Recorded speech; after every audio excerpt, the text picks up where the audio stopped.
The atmosphere in Madinah was heavy with tension and uncertainty.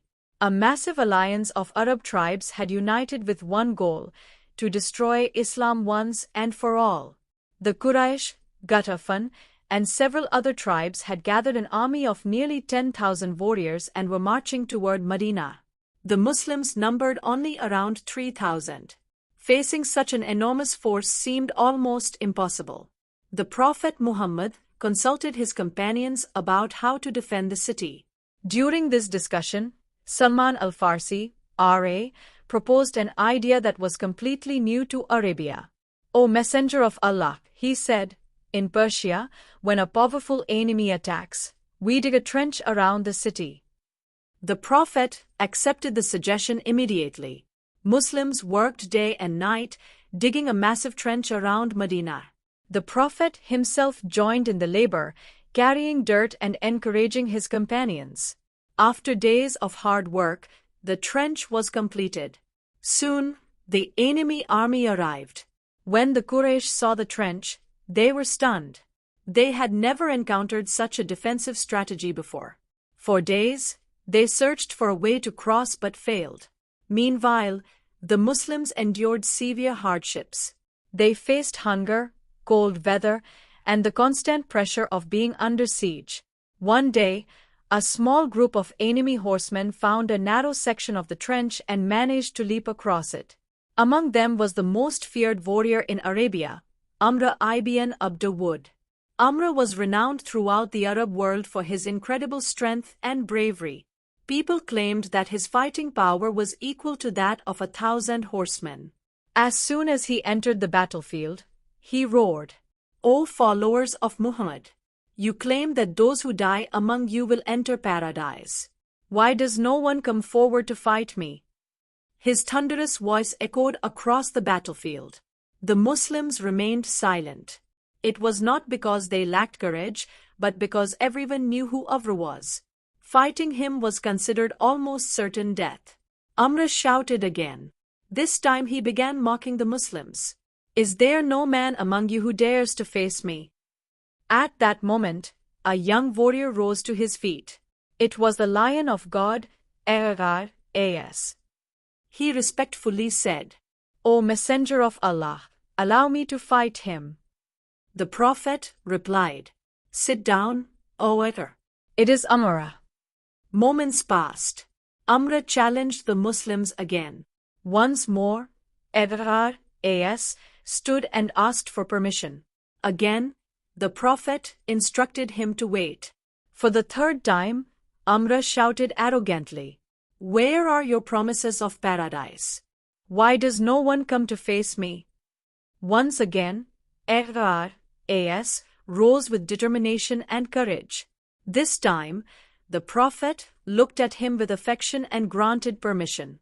He placed his blessed turban upon him, armed him with the famous sword Zulfikar, and prayed, "O Allah, grant victory to Islam today." Haider-e-Karrar then walked toward the battlefield. A deep silence fell over the enemy ranks. When Amr saw the young warrior approaching, he was surprised. "Who are you?" he demanded. The answer came confidently, "I am Haider." Amr looked at him and said, "Your father was a friend of mine. I do not wish to kill you. Go back." Haider-e-Karrar calmly replied, "But I invite you to Islam. Accept the truth and save yourself." Amr refused. Haider-e-Karrar then said, "If you will not accept Islam, then return to your people and abandon this battle." Again, Amr refused. Finally, Haider-e-Karrar declared, "Then come, and let us settle this matter on the battlefield." Furious, Amr jumped from his horse and charged forward with his sword raised high. Within moments, the two great warriors stood face to face. Steel clashed against steel. Sparks flew through the air.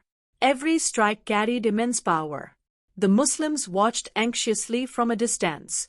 Sometimes Amr attacked fiercely, while Haider-e-Karrar skillfully defended and countered. Then suddenly, Amr delivered a devastating blow. The strike shattered the shield and wounded Karrar on the head. Blood began to flow. The enemy warriors cheered, believing victory was near. But Haider-e-Karrar did not take a single step backward. Instead, he regained his stance and launched a powerful counterattack. Amr was forced to retreat.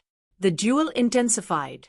Soon, clouds of dust covered the battlefield, making it impossible for anyone to see clearly. Every eye remained fixed on the scene. Then suddenly, a powerful voice rang across the battlefield. Allahu Akbar. It was the voice of Haider-e-Karrar. The Muslims' hearts filled with joy. As the dust settled, they saw Amr ibn Abd Wudd lying defeated on the ground, while Haider-e-Karrar stood victorious. The pride of Arabia's greatest champion had been crushed. Fear spread through the enemy ranks. Their confidence shattered. The warriors who had crossed the trench with Amr fled for their lives. This duel changed the course of the Battle of the Trench. The morale of the enemy collapsed, while the Muslims gained renewed strength and hope. A few days later, a powerful windstorm struck the enemy camp. Their tents were torn apart, their alliance broke down, and they were forced to retreat in defeat. Madinah was saved. Islam had achieved a great victory.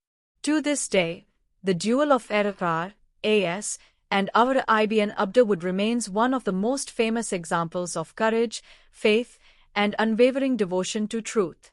When the fate of the Muslim community hung in the balance, one brave warrior stepped forward and defended Islam against the mightiest champion of Arabia. His courage became legendary, and his name continues to inspire generations around the world.